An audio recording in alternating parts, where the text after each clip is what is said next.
Welcome. Welcome back to this channel. This is Unfiltered Forex with me, Clement, and this video is a continuation of the first one where I recorded and showed you how I do my journaling. I'm done now. This is my 2024 progress for my journal, as you can see. Let me zoom in.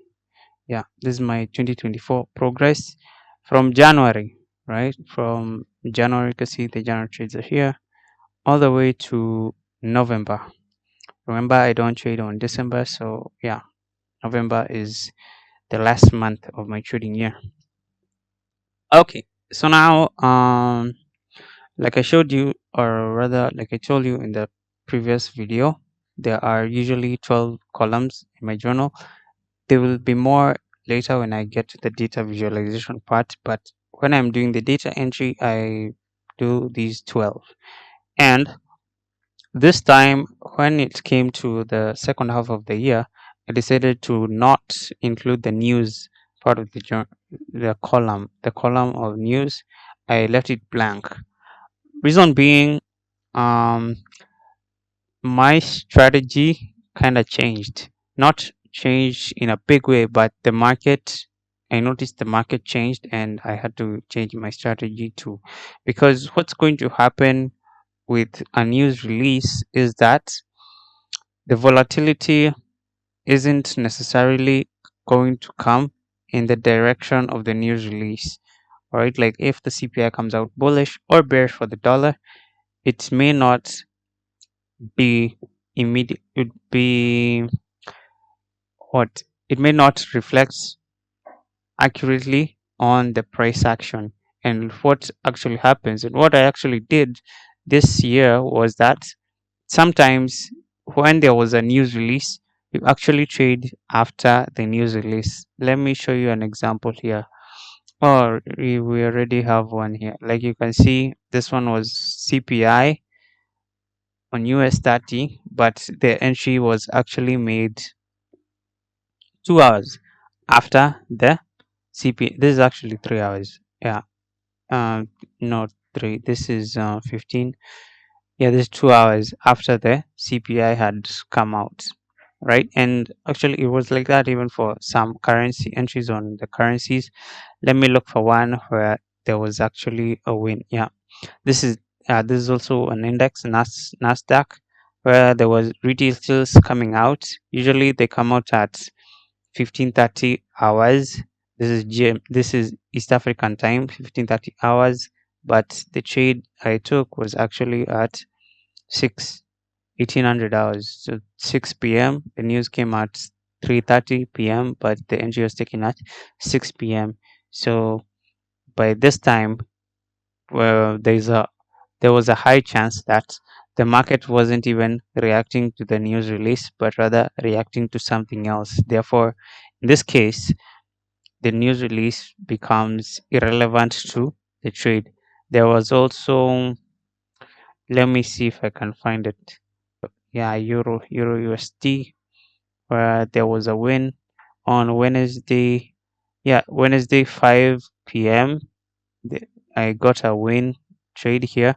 Yeah, you can see the dates here, 13th. There was a CPI release here, 13th or 14th, sometimes even 12th of every month. That's when the CPI is usually released. So yeah, on this month, November, it came out on 13th, and I took a trade which I didn't even take at the time of the news release. I actually took it.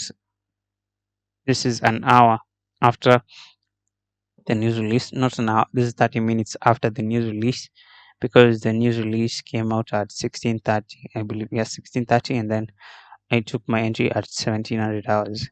So yeah, 30 minutes after the news release, that's when I took my entry, and therefore, in cases like this, you're not actually reacting to the data that the news release has showed. For example, if the CPI came out bullish or bearish for the dollar, it really doesn't matter what price is going to do in the next hour. Why? Because in this year, and it actually started last year, but in this year, news releases haven't been all that volatile. They have been volatile, but not that volatile to an extent that you need to consider them too much in your trading, right? The news releases that, or rather events that have been extremely volatile, are the FOMC press conferences and interest rate decisions, and that's where it became important to record if you were trading an FOMC event or not. But for my case, I don't remember anywhere where I actually traded those FOMC events like in a serious way this last half of the year, right? So that's why this news column is completely empty. And I think I'll show you in the 2023 performance where the events where there were no news releases at all were actually kind of just more profitable than when there were news releases involved. I don't know if I can find that report. Let me see. Yeah, uh, this is recap 2023, and let me see if I can find the file. Yeah, this is the one. Here we are. This is my performance for 2023. How much should let me This is my performance for 2023, how my trading system performed, and you can see here where there were no news releases, there were actually so many trades, and last year's performance was actually indicative of telling me I should not be trading on Tuesdays and on Mondays, because yeah, they were just most of the losses were on Mondays and Tuesdays, but on the other days they were fine. When you are not trading any news release, you are better off. Okay, let me go back to the spreadsheet here. So what I'm going to do now is I'm going to try and put this side by side with my 2023 spreadsheet. Let me see if I can find it. Yep, this is 2023 on the left. Yeah, this is 2023, and then this is 2024. Okay, so let's delete this. So this is the date. Yeah, the that's why it's for hashtags here is the date. Okay, so last year I took 212 trades in total. Yeah, this is all the data saved here, 212, and you can see all of them from January data was actually excluded. It disappeared. I don't know where. So yeah, from around February, March, it came from Euro USD, Nasdaq, US 30. You can see them here. January, February, March. Yeah, January. Yeah, US 30 was found.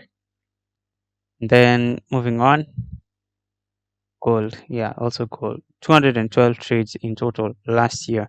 And this year, the total trades were 194. All right. So the difference between 12 and 194, that's like 20. No, that's less than 20. 18. Yeah, those are 18 trades less than last year, right? So yeah, I kind of did. I hope those all those 18 trades that I didn't take this year have somehow helped me reduce my losses. And as you can see, this year there's also something else. The trades here, there are B's here on the outcome column, meaning this last half of the year I recorded the break even trades as break even, like you can see here, B, B, B, B. These are break even, and then there are losses. Yeah. Also, yeah, but last year there was none of that. I just recorded all the break even outcomes as losses. That's why there are so many losses. Okay. Something else. Yeah, this is the pre PSL column. I only filled yes for when there was a premature stop loss hit. You can see they are significantly lower this year, and that's something which I will show you how to quantitatively view these numbers and see, or this data, and see how any improvements that have been made. All right. So, and then I didn't write if there was yes or no, because there's a way. I'll show you. There's a way. This column, all the blanks, you can fill them with no automatically. And also, when you're getting to the part of visualizing this data and coming to having a dashboard like this, there are many other columns that we'll have to add, and many other measures that we'll have to calculate. Don't worry, I'll show you how it's done. I am through with this one, and the next stage that I am going to is going to involve the data modeling or straight to visualization. Yeah, you can go straight to visualization, because this Excel file, you can open it in Power BI and immediately begin to visualize your data. But before that, I'll show you something else. Okay, hope you've learned something new. Something I should remind you is that this file, you can save it as an Excel spreadsheet or in CSV format. For the next step that I'm going to do, which is viewing this using analyzing this data using Python and Jupyter Notebook, I'll have to save this in a CSV format. Let's do that. File, CSV, comma delimited. That's enough. All right. Now we're getting into EDA. This is exploratory data analysis. This now we're going to start getting insights from our data sets and see various relationships and various visuals from our data to understand it a bit more. Okay, so now let's go to the desktop. Remember, this is the CSV file we just saved. The same Excel spreadsheet, the journal is now saved as a CSV file. There's a reason why this is important. And then there's a new folder here. You can just create a new folder very easily. Yeah. So if we open it, this is the folder I use for my project. So you can see there's this one here, and then there's a new folder for this particular project that we want to start, 2024 trading performance. It's there. When you open it, yeah, yours will be empty, so you just drag it here. Yeah, and then it's there. All right. So that's it. Once you've done that, that part is now completed. The next part now we're going to do is to open VS Code. Believe you guys know VS Code. Mine is already pinned here. Visual Studio Code. Let me type it. Yep, you can see Visual Studio Code. This is a great app for using just anything to do with coding. And like I said, this time we're going to be using Python through Jupyter Notebook to start with gaining insights from our data. Before we now go to the easy part, of course, is the data visualization, where I will use Power BI to visualize my data. So now click File, click Open Folders. Right now we go to Desktop, and the folder we want to open is Project, and inside Project, the folder we want is 2024 Trading Performance. So click that, select folder, and here we are. So now you can see there is 2024 Trading Performance here, and the journal CSV is here. You can see it. Yeah, this is a CSV, that's why it's looking like this, comma separated values. Okay, so now what we're going to do first is now to create the actual notebook here in our VS app. Try to give it the name you want it to have, so in relation to what you're doing. So mine is going to be 2024 performance. And for it to be a Python notebook or Python Jupyter notebook, just put a dot, then write ipynb, ipy notebook. Right now, here we are. So this is it. You can see code markdown. We're going to start by listing the objectives of this notebook, right? So the objective first, the main one is going to be, the first objective here is going to be establishing relationships in the data sets. Like we're going to see how the elements in the data sets correlate with each other. Okay, so the first one, uh, the first objective here is the correlation matrix is what shows relationships between the variables in the data sets, right? If you've never seen one, you're going to see it just in a few minutes. And then there is a feature analysis, right? Feature analysis is what's going to tell us of the variables in the data sets, which one are most important when it comes to determining if a trade is going to be a win or a loss or a break even. Yeah, we're going to do feature analysis, and then we're going to view the distribution. This is now going to be derived. This most important feature is going to be derived from the feature analysis. Okay, so now that's it. That's the markdown. And then now we're going to start with the code itself. And usually you start with importing the necessary libraries that you know you're going to use in this notebook, right? For the listed objectives. So the first one, the obvious one, is pandas.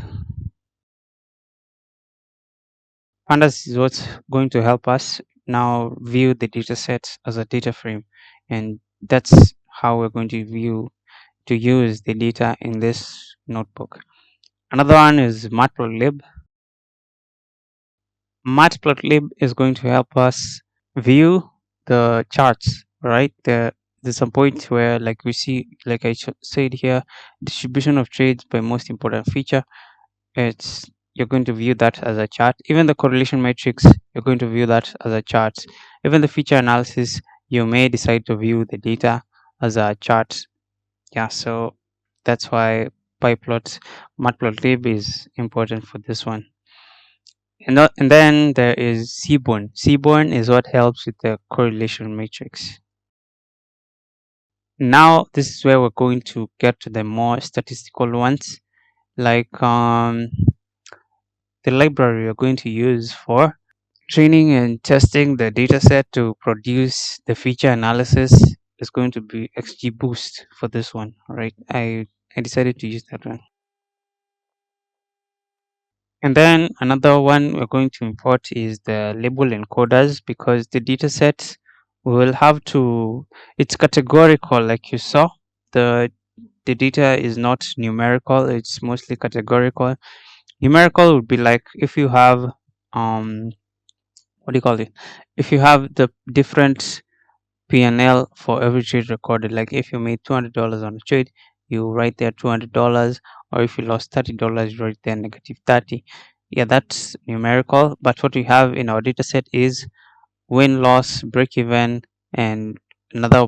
There's a whole column like the PSL, where it's either yes or no, and then there's of course the entry point, which is either day high, day low, day LH, day HL.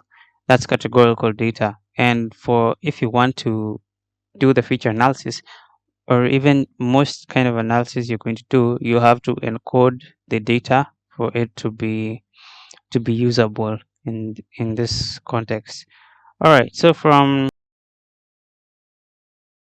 and then of course the train test split. That's what splits the data into the training and testing sets. And then of course, another one is the classification reports.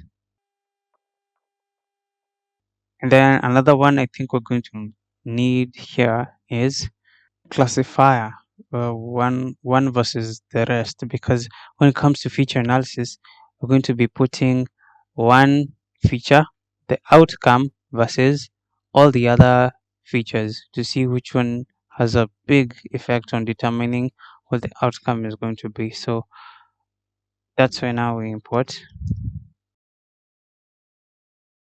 And then again, now something I forgot to do here is, yeah, you have to write what you're doing, what's the necessary dependencies. So let's run this cell and see if they're all going to be important. Yeah, it's done. You can see there's a tick here, meaning it's been a success. There are no errors, and all the libraries have been imported. All the libraries and the dependencies have been imported. So now what we're going to do is to load the data set. Like this journal CSV, it has to come here so that we can use it while it's here. This part is where you have to put in the directory of the file path, and you can see here it's 2024 journal CSV. Put that there. It's going to be put a dot and the forward slash, right? Let's delete this one. The dot is supposed to mean the file is in the same directory as the current file, the same directory. So it's going to skip the long path that's usually present when you're trying to copy the file path. And if it's the same as the notebook location, you just put a dot, forward slash, and then the file name. You can see 2024 journal.csv, 2024 journal.csv. It's there. And then data. And then we're going to display the first 5 rows of the dataset to see if it has been imported correctly. Done. Yep. Now you can see the dataset here. All the columns have been imported correctly. You can see this is showing the first 5 rows, but all the columns are visible. You can see instrument, month, date, entry time, entry point here. So the whole dataset has been imported, and we can continue with the operations. So even before we begin with the correlation matrix, there are some operations you can do on the data to see like which month or which day of the week has the most highest number of wins. All right. So say for example, if you want to determine the most profitable month, you can do that, yeah, with a few lines, right? So first step here is to like filter the rows where the outcome is win. The rows where you see the outcome column here, it's either loss, win, or break even. So you're going to filter that to see where the outcome is win. And then you're going to count the wins now after you've filtered the dataset to only show where the rows where there are only wins. Now you're going to count those wins. So now this has counted all the wins in every individual month, right? So this wins per month, wins like that. And then now you're going to find the month with the highest count of the wins, all right?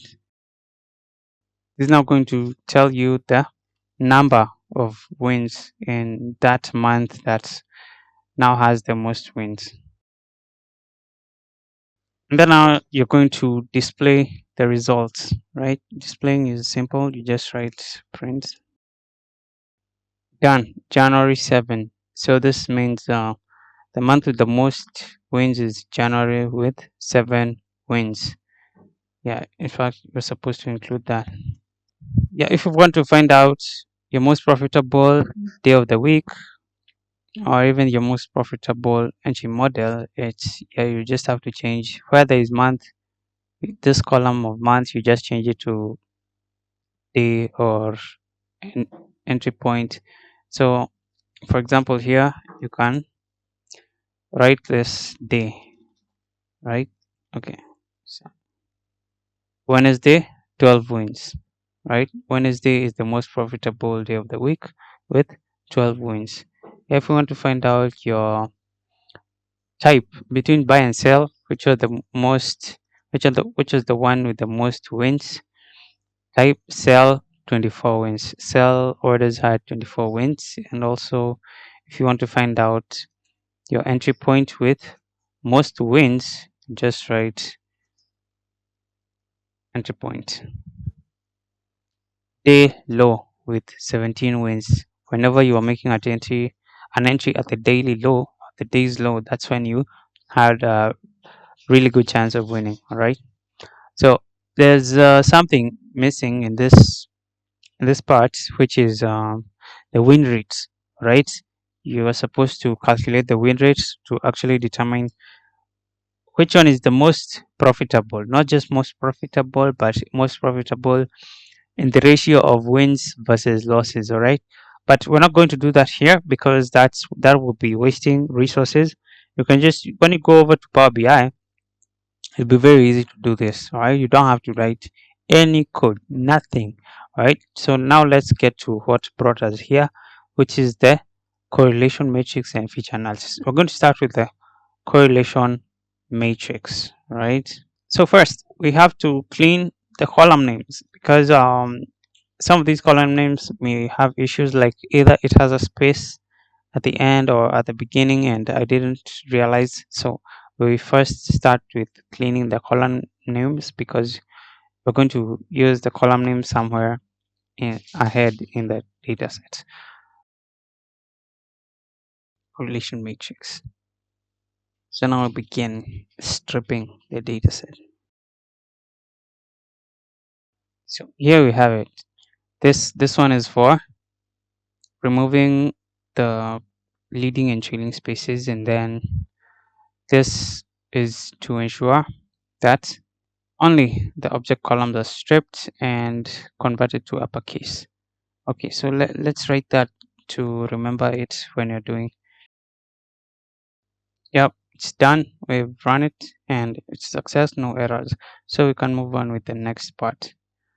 The next part now is where I told you we'll have to encode the various, what do you call it? We have to encode the various columns here to change them from categorical data, or rather for them to be better processed by the kind of codes you're going to run, right? So, and as you remember, we imported the label encoders here, so that's what you're going to use. So encode the categorical columns. Now this part is where we actually choose the kind of columns we want to encode, because for this dataset and trying to draft the correlation matrix, there are some columns that we're not going to use. All right, we're not going to use the duration column, we're not going to use the news column, also the PSL. Yeah, the PSL, I think we're going to use it. Yeah, we're not going to use the duration column because, yeah, for obvious reasons, the duration is highly dependent on the outcome by default, because yeah, most of the losses have one, and the fact that the duration is recorded after the outcome has been determined is not going to be useful to see the correlation here. Okay, so now you can decide to list all the columns you want to. That's it for that one. I think we should now run this part to see if there are any errors at this point. Yeah, it's done successfully, no errors.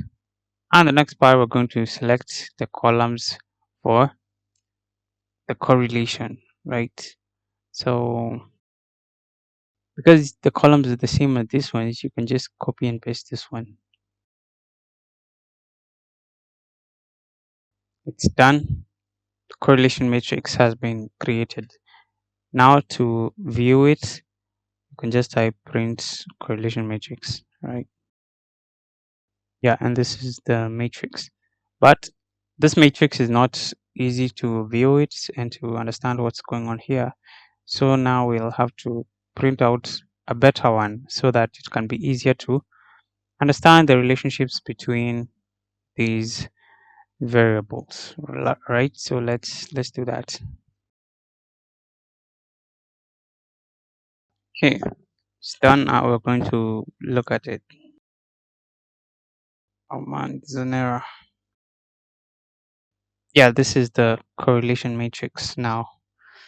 As you can see, there are some this now is showing relationships between every variable with each other, right? The most important ones to look at is usually where the number is big.